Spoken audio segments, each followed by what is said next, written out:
مادر فرشته بود، فقط بال و پر نداشت. شاید که داشت بال و پر، اما خبر نداشت. یا داشت آگهی ز پر و بال خویش، لیک میل جدا شدن ز من و از پدر نداشت.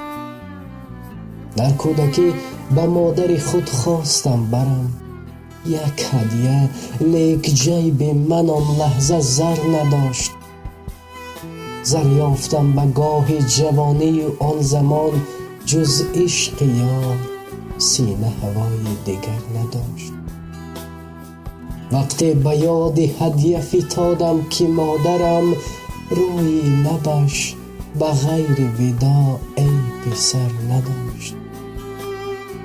مادر فرشته بود، پری خود گشاد و رفت، از بس علاج پیش قضا و قدر نداشت.